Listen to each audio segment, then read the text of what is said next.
Welcome to the show, the podcast that dives into the battles women fight on the front lines and within. I'm your host, Olivia Nunn. This series is proudly sponsored by Mil Mentor, the military community's largest on-demand mentorship network, built by veterans or veterans and their families. From job support to networking, find your mentor at milmentor.com. Now, let's dive into today's episode where resilience, service, and strength take center stage. This is Women of War, and I'm here with my very longtime good friend who is just a rock star by her own right, Melissa Washington. So thank you, Melissa. Thanks for sharing your time with me here on Women of War. Absolutely, Olivia. Thank you so much. It's great to finally get on here. I know you've been asking me, so I'm here, and I'm honored to be invited to be on your podcast. No, thank you. I know you stay incredibly busy. You know, you've had your own service in the Navy, and then you've just become a powerhouse of just being a voice for advocacy for women, and then just entrepreneurship, and just being a beacon of hope for, just not for women veterans, but just for spouses and just for the community at large. So thank you for what you do, and just the fact that I just get just a little bit of your time and just a little bit of your wisdom for you to impart here on Women of War. So thank you. So let's just jump in. You have served in the U.S. Navy, and yes. Let's start at the beginning. Why the Navy? First, why the service, and then why did you pick the Navy? So why this service? So I was going to community college for a year, and I was getting my certification in early child education because that's what I was going to do. I was going to be a preschool teacher, and things made some changes, and I went to the recruiting station, and the Navy was pretty much the one that talked to me, that had their door open. The Marine Corps was there, but they had that pull-up bar, and I couldn't do a pull-up. I guess I would have to try to save my life, but not my thing. And I don't think the Air Force was even in the office that day. So I signed up. Nobody believed me. I signed up for the Navy. My dad was in the Army during the Vietnam War. But one of the things, too, is joining the Navy, the chief that was my recruiter, he's like, I've never put a girl in. He was a little nervous. And of course, everything they told me to bring to boot camp, I didn't need, so I had to ship all that back. So that was my first experience, before going to boot camp and then getting to boot camp. So that was the start of that. And then so I went to Orlando, Florida. The recruit training center is no longer there. So I was probably one of the last few companies that were there in Orlando. And then my A school was in Meridian, Mississippi. I was a storekeeper and went to Meridian, Mississippi right after A school. And during A school, I met this guy who would then become my husband. So that's part of my story. As we met, he's a Marine. He went his way, I went my way. And then we, a few years later, reconnected. It's interesting that oftentimes you hear, beginning of a lot of relationship happen at the start, right? Literally at the start, at basic, at AIT, and that goes throughout the journey of someone's service, whether that's on the enlisted side or even on the officer side. And it's an incredible way to listen to people's story, to hear how not only their journey and their adventure in terms of a dual military relationship, because it's fascinating to hear. I was dual military myself. I was married to another Army officer, and then we divorced at the end. But you were also dual military, but from a different perspective. You had two different services, so I can only imagine the unique perspective that provided when you're trying to tell Navy and the Marine Corps, like, hey, you guys need to listen to us. You need to listen to us where we're going. Well, we do have an advantage, which I do remind my husband quite often, that they are part of the Department of the Navy. So there is that. So. So you were in the Navy, and for how long, and what did you do in the Navy? So I was, my first duty station was in Little Creek, Virginia, on board a rescue salvage ship. And the primary focus of that ship was to rescue salvage things that fell in to the ocean. And so it's primarily divers. So it was a smaller ship, which I'm thankful I went on a smaller ship before a larger ship. So during that time there, we went on a 6-month deployment to the Mediterranean, which was an amazing experience, especially being a young person to have all that, all that fun in the Mediterranean. But I'm from California, and who would end up being my husband was also stationed in California. So I wanted the opportunity to come back to California. And of course, what I wanted wasn't something that was normally done, because it wasn't, I hadn't fulfilled my 4 years. And so at that time, I was able to do what was called a swap. I don't know if they do those anymore, but what I had to do is I had to find a woman that was equal rank and had equal time as me. So now this is the 90s, okay? So there's no Google, there's no like email like it is today, no cell phone, nothing, so it took a lot, but I was very determined to do it. So I was able to find someone. She came out, then I would on board the ship she was on, which was a destroyer tender at 32nd Street in San Diego. So I got on board this larger ship there, and then not much longer after I got there, we deployed to a 6-month deployment, what they call a Westpac. And then part of that deployment was into the Persian Gulf, as well as spending Christmas off the coast of Somalia during all that time there. So 1994 comes, that's how long ago that is. And President Clinton at the time was downsizing the military. So they're looking for people to volunteer to get out. So I said, okay, I'm ready to get out, because I was going to marry this Marine, because he was one of those guys that grew up like, I'm going to be a Marine. So he's going to do the 20 plus years. So I'm like, okay, well, I'm going to get out, because I see what dual service looks like, right? It's like, I don't think so. I've done my time. I'm ready to get out. So I was approved to get out. So I got out, walked off the ship. The next month we got married, and the next month we deployed. So we just celebrated 31 years. So that was the start of our marriage, his deployment. So then I transitioned, and now I'm active duty, and now I'm a Marine Corps wife. So 2 totally different experiences, people you experience.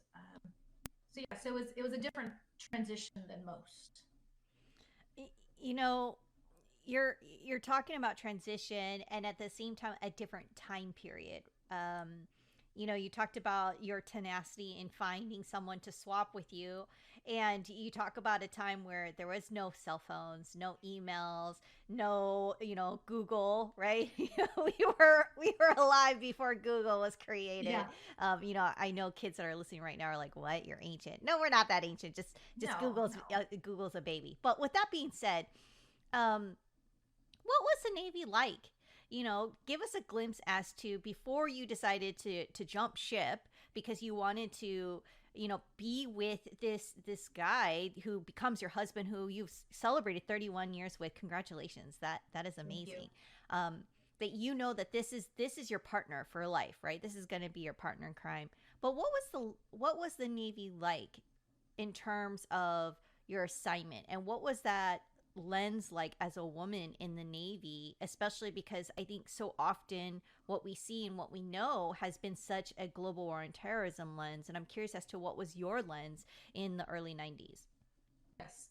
And so also just so people have like a perspective of what this was. So when I was getting out in 94, they were starting to retrofit combatant ships. So when I was in, we were still not allowed on combatant ships or submarines. So there was only certain ships in the fleet that would allow women on board with that. So I feel my perspective. I mean, I turned 21 in Bali on our deployment. So you're young, so it's a different. You're there, just you're doing your job and doing stupid stuff and trying, staying out all night and making it, to 6 a.m. muster when you can. I had a great experience, but being with a lot of women, and see, that's the thing too, is, I talked to a lot of other women who served, and a lot of times they were like the only woman. For me, fortunately, there was as far as you look proportionally, as far as the amount of women to men, I mean, there's a lot of women. It's funny because when we would pull into port, it's like, oh, they knew our ship had women on it because their ships didn't.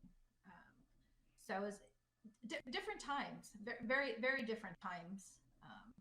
And we were just coming off, Desert Storm, Desert Shield. I mean, there's still, then we had, Somalia, different activities. So it was definitely a lot different than it was today.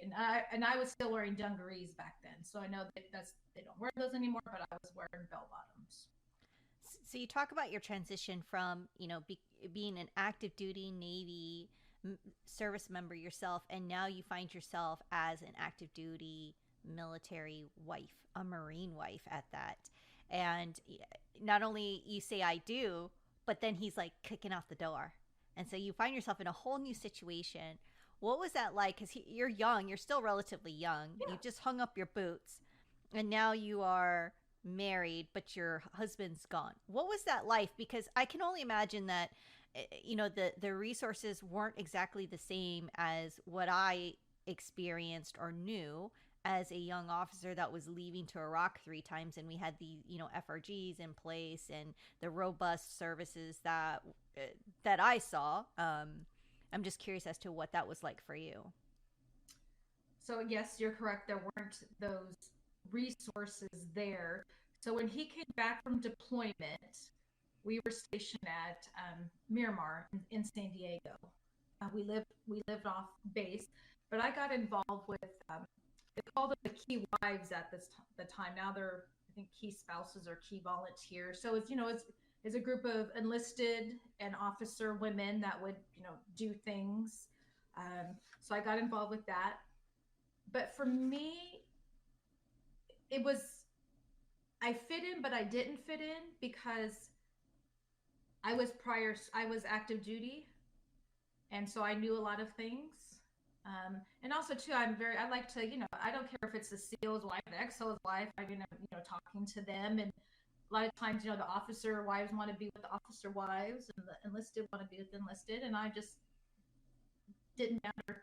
But also too, I felt even, during my husband's time, a lot of the men, the Marines, a lot of them didn't like the wives talking to me because, and again, I'm sure, I don't know if they still, their wives didn't know a lot. There were a lot of military members that didn't want their wives to know certain things, whether it's payday or benefit or just things like that.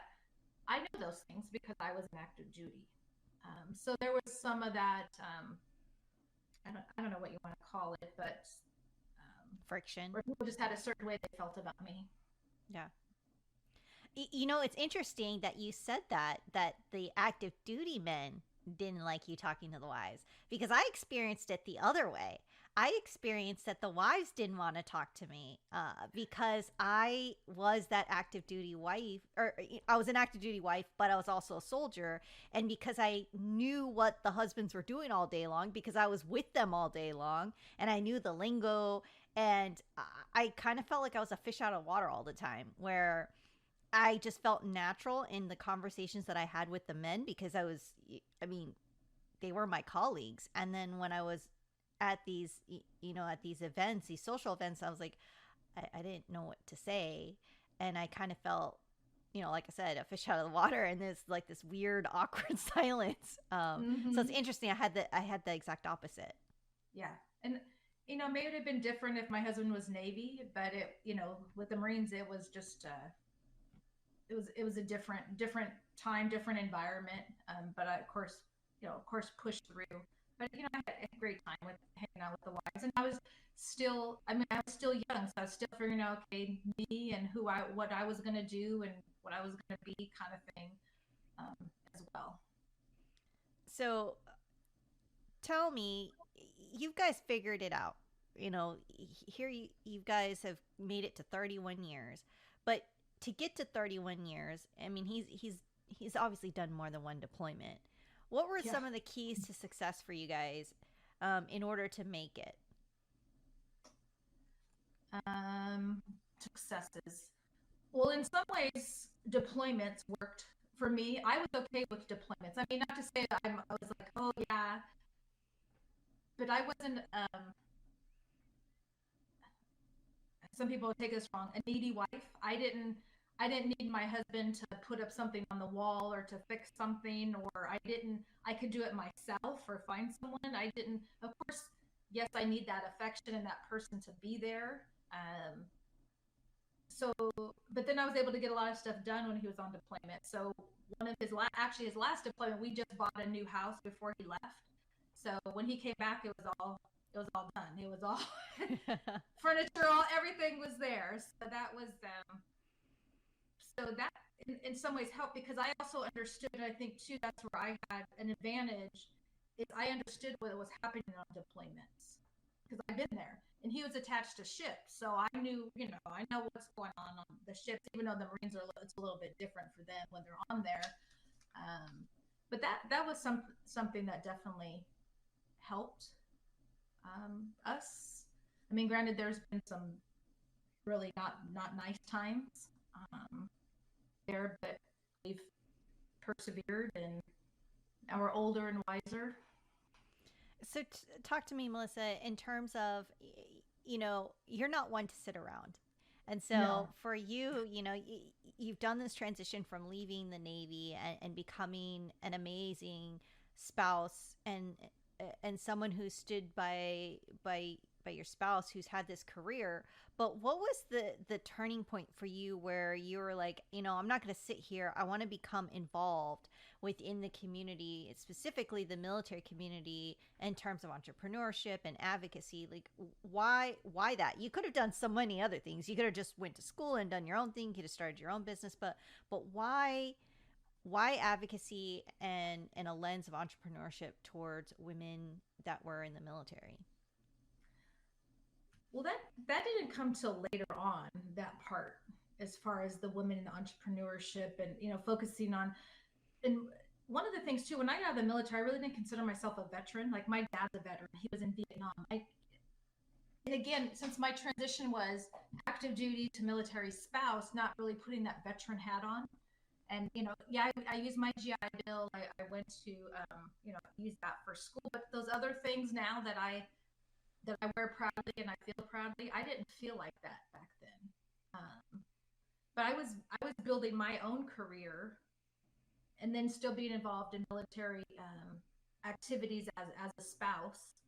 But the whole advocacy stuff really didn't start until 10 years ago. Really focusing on, or a little over 10 years ago, on our women veterans and our military women. So it took my whole you know being a small business owner, working 12 years in human resources and recruiting, and just all of that, which were stepping stones to what I do today. Because had I not experienced all that, I wouldn't be able to do what I do today. You know, Oftentimes I hear that from those in our community that entrepreneurship is something that it's two-sided. It's either I knew I was going to be an entrepreneur and I went head into it, or it was one of those, I didn't think so, and here I am. Um, why was it more so on the other side for you in terms of this is not exactly, I know it's not for me, but I found myself here anyways. Like why was that for you? Well, in the late '90s, I had a business partner. We had our own recruiting business, and this is like when this was during the .com boom, and all these .com companies were coming out, and I did recruiting for those, and that was our own business and learning that. But one of the things that I know about myself is I don't like for other people to tell me what to do. Right? I work better with the flexibility. And I mean, these are traits of entrepreneurs, right? It's like, okay, for me to I couldn't sit at this desk every day from 9 to 5. I would just go freaking crazy. So having that want to do things, but also make a change, but have these ideas, and like, how do we take these ideas to formulate something? And that's what that's also what entrepreneurship is, right? You've got all these things, and what do you do with that? And for me, like with starting Women Veterans Alliance, that came from the heart. I mean, that wasn't like, oh, I'm gonna get in this and I'm gonna be a millionaire, this successful business owner in that capacity. I'm gonna serve. But then the entrepreneurship part kicks in. It's like, oh, you're going to do this, but you have to make money. You have to formulate this type of business and that type of thing. So having that entrepreneurship experience and mindset really helped me with Women Veterans Alliance. You just talked about Women Veteran Alliance, and I want to come back to that. But before we do, let's take a word from our sponsor. Mil Mentor is the military community's largest on-demand mentorship network built by veterans. You pick your own mentor and as many as you like from over 1,000. Whether you're a military spouse looking for resume help, a veteran building his or her network in order to target a company for your next job, or maybe you're transitioning and maybe you're starting your own business. There are recruiters, executives, and professionals across multiple fields waiting to help you. So sign up as a mentor or mentee at milmentor.com. So you just got done talking about your company that you founded, which was Women Veterans Alliance. And if anybody who's listening has ever started an organization, whether it's nonprofit or for profit, that's never easy, right? And I've always said that. Entrepreneurship is not for the faint of heart. So talk to me about what has been to date the biggest challenge that you have faced in reference to your organization, Women Veteran Alliance. Like, what have you dealt with? Well, like within entrepreneurship, consistent revenue, right? Finding those funding sources, or and creating sources that can fund what I do. Also, the obstacles too. So having this organization and people's perception of what it should be. We're not a traditional veterans organization, so we are women veterans, but we don't fit in that category of the traditional veteran groups. And I feel a lot of times that's hard for people to place like this organization. But we've been around for 10 years, so what we're doing, it's working, and we've scaled. So that's going back to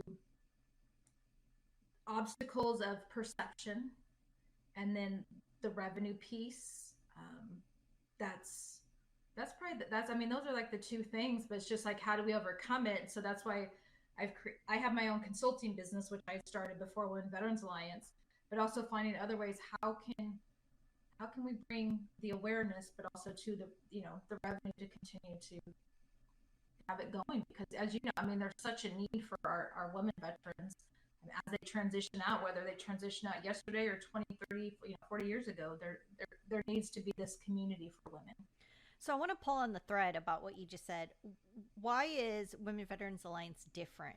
I would love for you to kind of expound upon that in terms of why it's different and why is it working, and why it's been successful, because you are at 10 years. Yes. So one of the things, we are not I can't think of the word now, the congressionally approved veterans group, right? We don't have lobbyists. We don't have posts or chapters. And when we do meet, there's not formality. You don't have to wear a hat. And it's more professional networking. That's when I started this as a meetup group. It's networking. It's breaking bread with other women. And then what forms from that, having these women gather, and then once they gather, then you can really figure out, okay, what are their needs, and then things happen. Then things just start to grow from that, and that's how we've done it. And that's what makes us different from that. And I feel too, a lot of what we do there should be a lot of that in other veteran organizations as well. And then having just the community for women, coming to the website, coming to social media, to be able to find information, to be a resource, to be able to get her, we've built this platform so she can connect with other women and other resources, because we know, right, there's a lot of resources and a lot of things that are out there. And also too, with the veteran organizations, I have a phone number, we have an email, we're going to answer it. And a lot of times you can try to call your local VFW, American Legion post, they don't answer, they don't have a phone number, they don't respond. I mean, we're responsive. We will respond to you. And that's so important as women outreach to us. In talking about support, how can the community or the private or public sector better support our women veterans beyond the thank you for your service? Not that I don't mind that. I think that is a beautiful thing, especially, you talked about you had family members that served in Vietnam. They didn't even get a thank you, right? Yeah. And so beyond thank you for your service, how can community members, really support women veterans?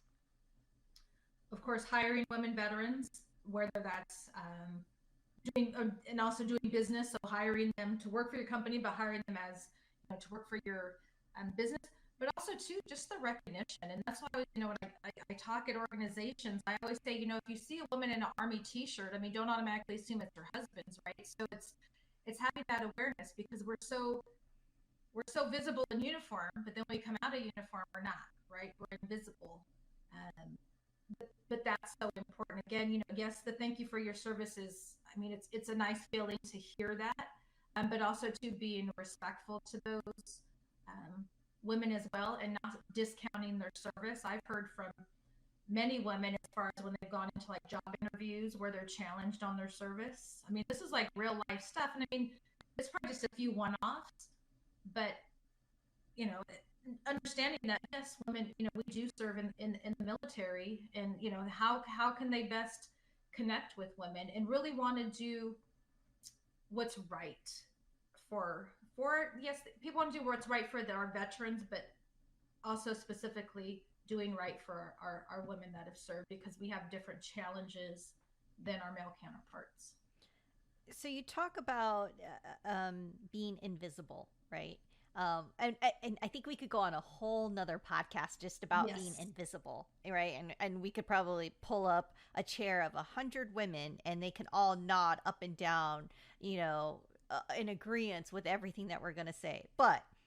Um, but this is about talking with Melissa. What in doing so, did you have a loss of identity after your service because you were no longer um, the service member that was in the Navy, and now you've jumped ship and now you're the wife of a Marine? I'm just curious as to what was that for you, because I know I had a loss of identity, and I'm still trying to figure out who is Olivia Nunn, because I'm not Colonel Nunn anymore. So I'm just curious as to Yes. what was that like for you, and what has that been for you in your journey of figuring out who's Melissa?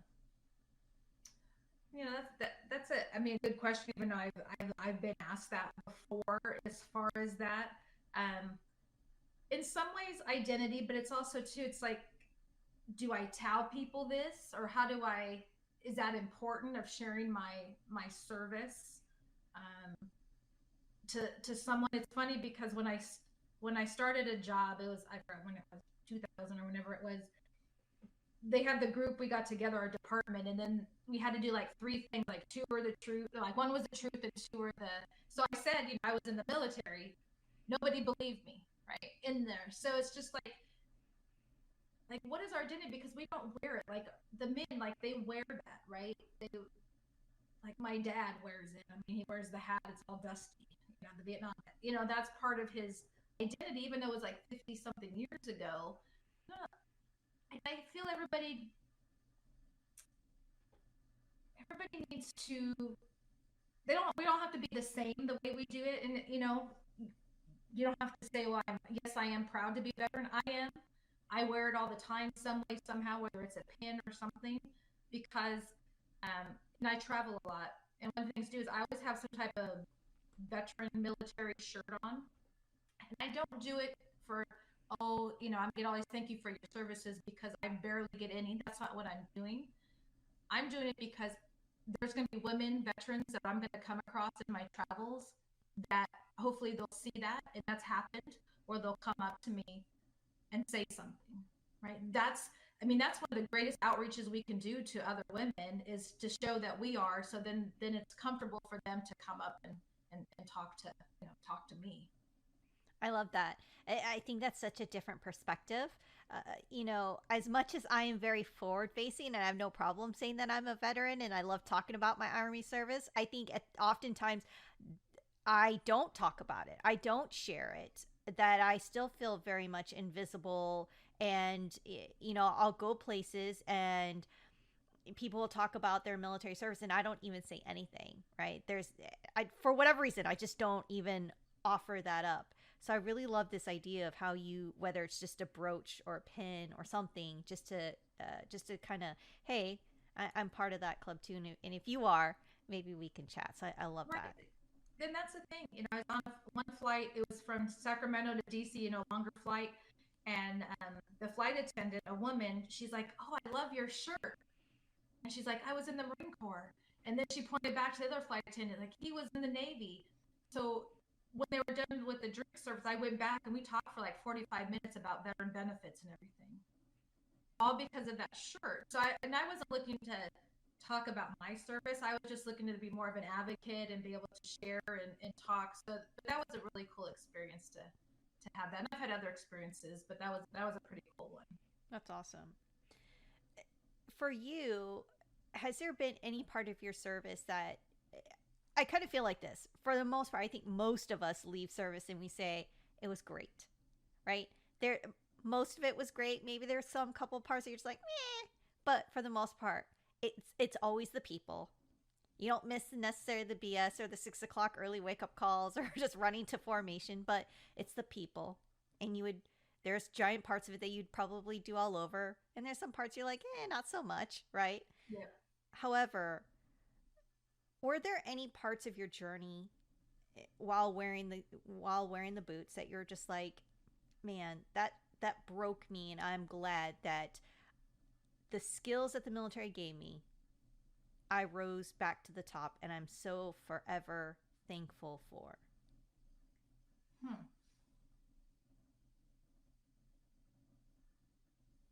I mean,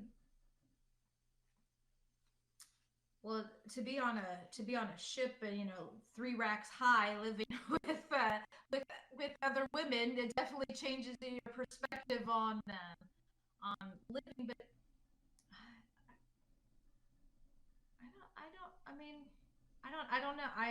Maybe to me, what may not be as severe or something may not be to others. I mean, there wasn't anything. I mean, besides the boot camp, break it down, build you back up kind of thing. Nothing during my time. I mean, there were lessons, a lot of lessons learned because I was young, and but I don't know. I'd have to think on that. Maybe some stuff I've suppressed. I don't know. What I've also heard is that regardless of maybe you suppressed it or not, but I think what the military teaches us is resilience, right? No matter absolutely. how small or how big those lessons may be, or a molehill or a mountain, whatever it may be, that you come out stronger on the other end. And for the most part, you have amazing teammates that will pull you up and help you achieve where you need to go to be the best version of yourself. And I think that's the part that I miss the most, right? The people, because it always drives back to the people. And with that being said, all of that I think leads to, especially in the work that you do, empowerment. So what does empowerment mean to you today? And how do you define strength today versus the way you would have defined strength when you were in your boots? That's another good question. I mean, as far as strength, and I think it goes into the resilience as we, I think not just being in a uniform, but also too as we age, right? There's things that would bother me back then that I don't really give a about now, kind of thing. So, right, so. And I noticed that too. It's like, oh my gosh, probably back then that would have really bothered me, but it doesn't. But if you can recognize those things as well, and also too, when it comes to empowerment, is figuring out or knowing, okay, this is who I am, and this is what I can do. But also, if there's things that I want to do, who can help me do that? Right? Who can help me to get where I not even say where I want to go, because maybe I don't know where I want to go. And that's why, if you can have a community, again, of women veterans where you can come in and talk with them and take your mask off and be yourself, and it doesn't matter what branch, where you can just have that, right? I mean, it just gives me goosebumps because I just think about like the meetups and the groups, and we sit around and we talk, and that's empowerment, whether you know it or not. I mean, all those women leave empowered. However they take that empowerment, they're all being empowered by each other. And that's what we need more of.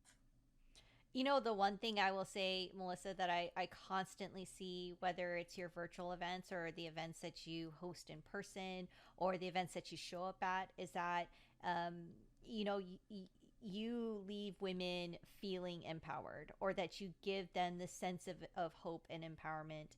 You are very warm and incredibly kind. And the fact that you have created a sense of legacy with your organization so that it is a tribe where women can be seen, felt, and heard is truly a testament to your leadership. And I think that's amazing. And the fact that, while you may be on the West Coast with it, it's truly spread across from coast to coast. So I think that's amazing. Thank you. If you could talk to somebody who is joining the military now, maybe even like a young version of yourself that would be saying, I'm going to sign up in the military, what would you tell them now? Because obviously they didn't believe you when you were going to join the Navy. No. What would be the advice that you would say right now if someone was about to sign the dotted line, specifically a woman in today's military? I feel now, because again, it's, different times, is to be able to have someone that's not in the military or was in the military, that's outside of going to be your ecosystem, for you to be able to contact. So that way, you're not alone out there. So even though, when you're in boot camp, you feel alone, right? That it's just there. But if you can have that person, I mean, ideally a woman, because Uncle Joe, who was in Vietnam, may not be a good person. So, not to say he's not a good person, but a good, but somebody. And I feel too that, and that's one of the things that we were going to start to do, is to create this program where as women go in, right, they can have a contact person that they can just call for, anything. And then that way they can always be in contact with somebody as they progress, or that can introduce them to other people. That would probably be one of the things, but that's kind of, it's possible, but not possible. I like that. A mentor, a pen pal, if you will. Yeah. So let's shift gears and let's go into a little bit of a lightning round. Okay. The deployment snack that you miss. Deployment mid-rats. So, in the Navy at night, if you're late, you can go up and grab something. Not a snack, but I love when we would have a taco bar, because that would be better than the main line sometimes on the ship. Nice. A song that always pumps you up.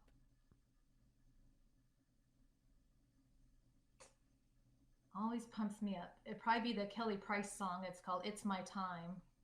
That's a good one. What is your favorite leadership quote? Well, my favorite leadership quote is, you miss 100% of the shots you never take. Oh, that is a good one. Yes. A book or podcast that is currently inspiring you.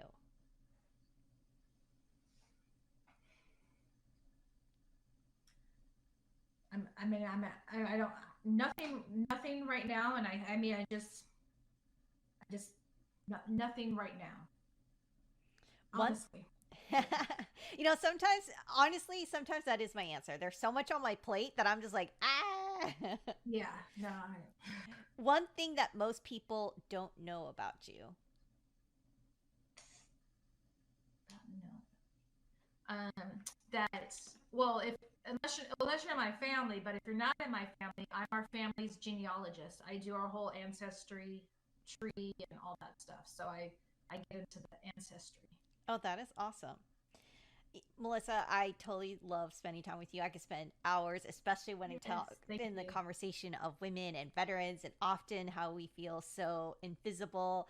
Don't park in the parking spot, wait till your hero comes home, all of that. But I know your time is valuable. So, in closing, what does Women of War mean to you, especially in this season of life? Women of War. As far as, oh, God, you ask some really good thought-provoking questions, which I love, right? So you're getting when we talk about Women of War. Oh, God.